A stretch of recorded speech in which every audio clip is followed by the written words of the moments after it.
Economia é com ela, Juliana Rosa. Juliana, a gente está diante de alguns números sobre os quais você vai falar, que, puxa vida, podiam ser bem melhores, né? Tá aí uma área em que o Brasil precisa dar uma crescida para produzir empregos de qualidade, poder investir mais. Eu olhei aqui os números e falei, nossa senhora, que número piquitito, né? O que você tem para contar para nós, Juliana? Pois é, a indústria andando de lado, né, Eneg? Boa tarde para você, para a Débora e boa tarde para o nosso ouvinte. A gente tem um resultado que até veio melhor do que esperado, crescimento da produção da indústria no mês de junho, na comparação com maio, foi de alta de 0,1%, e a expectativa estava em média numa queda de 0,1%, mas vamos combinar, né, Eneg? Menos 0,1 e mais 0,1, você está ali na linha d'água, né? Não dá para comemorar muito. Estatisticamente, até eu estava recebendo aqui algumas projeções a partir desse resultado divulgado hoje da indústria de junho, que acaba melhorando a expectativa do setor para o segundo trimestre. A expectativa para o segundo trimestre estava mostrando que a queda, mais ou menos, era a estimativa ali para o segundo trimestre, e agora pode ser que a indústria tenha um resultado um pouquinho melhor. Mas não muda a expectativa para o ano, que é uma indústria que anda de lado com crescimento perto do zero em 2023. Então, Eneg, a gente está discutindo se é mais 0,1 ou menos 0,1, né? O que importa é que a indústria está caminhando em torno do zero. É uma indústria que está parada. Quando a gente olha aqui os detalhes do mês de junho, você até tem aqui um número mais forte da produção extrativa ali, petróleo, mas a parte aqui dos chamados bens duráveis, máquinas, equipamentos, veículos, a indústria como a gente conhece, né, a chamada indústria de transformação, que inclui inclusive a indústria da construção civil, todas estão em queda. Então parece que a gente tem uma melhora aqui pontual, que é puxada pelo petróleo e é puxada também pela parte de veículos, porque teve a melhora do setor de veículos em maio, e aí agora esse número de junho já cai. Então, aquela medida do governo para baratear veículo melhorou a indústria automotiva no mês de maio, e no mês de junho voltou a ter queda, ou seja, não sustentou, né? Uma medida que, como a gente tem conversado, está faltando aí, né, medida estrutural, né? Você tem ali medida pontual, vamos dar um desconto aqui, um desconto acolá, mas depois que passa o desconto, a indústria continua andando de lado. Então, acho que dá para a gente dizer que esse é um resultado, embora vindo um pouco melhor que o previsto, que coloca também argumento para a queda de juros na reunião do Comitê de Política Monetária do Banco Central, que começa hoje. Você tem uma visão do Banco Central de corte de 0,25 ponto percentual amanhã, né, na decisão, começa hoje ali a reunião e sai amanhã, mas você tem muita gente, hoje eu conversei com muita gente, né, inclusive com uma linha de pensamento até mais ortodoxa, que acha que o Banco Central está exagerando. Vai ser uma reunião que vai ter a composição já de 2 indicados do governo Lula, que tem provavelmente ali, né, uma defesa ali na reunião por conta de uma visão mais heterodoxa da economia, de um corte maior, de 0,5 ponto percentual, mas o que vai ser interessante, né, que eu ouvi agora de uma fonte que já ficou ali bem de perto ali dentro do Banco Central, é que normalmente, olha que interessante, né, não sei se o pessoal que cobre economia até, você que está de olho nesses detalhes, tem muita diretoria ali do Banco Central que não é especialista em política monetária, em juros, né? Não está ali acompanhando tão de perto ali esse debate.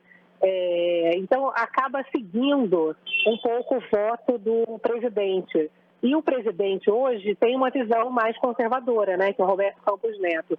Mas o que se fala é que a entrada do Gabriel Galípolo, principalmente, na diretoria de política monetária, e ele sendo visto como alguém que provavelmente vai substituir, quando terminar o mandato do Campos Neto, vai ser interessante a gente acompanhar o quanto que o papel dele ali, não só como diretor, mas como possível substituto do presidente do Banco Central, pode influenciar também ali no debate com outros diretores que não são propriamente os maiores especialistas na discussão de política monetária. Achei interessante a gente poder acompanhar, né? Vai ser a primeira reunião com esses dois diretores, né, indicados pelo governo Lula. Então, e eu dizia, vai ser muito interessante, sem dúvida, e eu dizia que há pouco que essa reunião tem os 9, né, presidente mais a diretoria, são 9 pessoas, e tem também os chefes de departamento, que são mais 7. Então, é uma reunião que tem 16 pessoas. E é uma reunião hiper técnica, em que eles discutem de tudo, discutem inflação, nível de atividade, balanço de pagamento, conta pública, tudo, expectativa macroeconômica e tal. E a decisão se dá por maioria simples, quer dizer, por mais que o presidente tenha ou possa querer ter uma votação unânime numa direção ou noutra, num número ou noutro, é a maioria simples dos votos, né? Que vão ser colhidos, e não é uma coisa do nada, né, Juliana? Que eles se sentam e aí eu, a Juliana, a Débora, aí a Juliana fala, baixa um e-mail aí, pô. Aí o outro fala, um e-mail você é muito folgado, eu quero e-mail. Não é assim, né? É uma coisa muito mais sofisticada do que isso. Eu acho que é importante ficar claro para quem tá ouvindo a gente, né, Juliana? Oi, Meg, tem 2 pontos que eu acho interessantes de você puxar isso. Que uma é que na hora que o pessoal chega ali no Banco Central, ali no Comitê de Política Monetária, eles veem que é muito mais complexa a decisão, porque tem uma série de informações que vão sendo colocadas ali na conta, né? E aí você vê que é muito mais complexo do que possa parecer. E 2, Neg, que eu acho que também o mais importante hoje no Brasil, que eu acho que as pessoas precisam entender, é que o Galípolo está ali como representante do governo Lula, assim como o Ailton também foi indicado pelo governo Lula, mas os dois, o que até me deu um certo alívio, vou te confessar, é que conversando muito com o Galípolo recentemente, né, ele foi no meu programa, no Economia para Você, que agora tem também aqui na rádio, ele em nenhum momento, e ele deixa isso muito claro, ele está discutindo se o Banco Central deve ser leniente com o controle da inflação. Então, a discussão aqui é muito mais sutil em relação ao espaço de cortar juro, se é 0,25 ponto percentual ou 0,5 ponto percentual, e não aquele discurso que a gente viu, enfim, no passado recente, se o Brasil deveria ser um pouco mais leniente com a inflação, se deveria hoje, que até hoje tem essa discussão, se o equilíbrio fiscal, né, das contas públicas é importante para a gente ter juro mais baixo.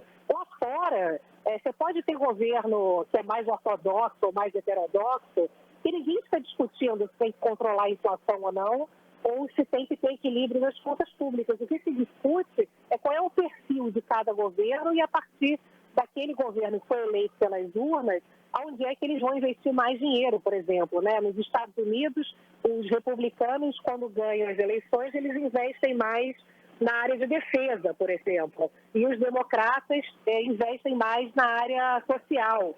Então, não é uma discussão mais se tem que controlar a inflação ou não, ou se tem que ter responsabilidade com as contas públicas. E a gente tem, de fato, pelo menos eu tenho conversado com o Gabriel Galípolo e com outros economistas que eu confio, que são pessoas respeitadas aí na nossa economia, que veem a entrada dessa nova diretoria com uma visão responsável do debate em relação ao controle inflacionário e taxa de juros. Então, tem espaço para a gente discutir se o Banco Central deve ser mais heterogêneo, né? Porque hoje ele é mais conservador, mas não uma discussão que não cabe em lugar nenhum mais do mundo, se a gente pode ter um pouquinho mais de inflação ou não, porque a gente sabe que inflação é a coisa mais perversa que pode existir para o crescimento e principalmente para os mais pobres, né, Enéas? É isso aí, Juliana Rosa, Economia com você. E você volta a conversar com a gente amanhã. Valeu, beijo. Um beijo, até amanhã. Valeu, Ju, até lá. Agora 12h53.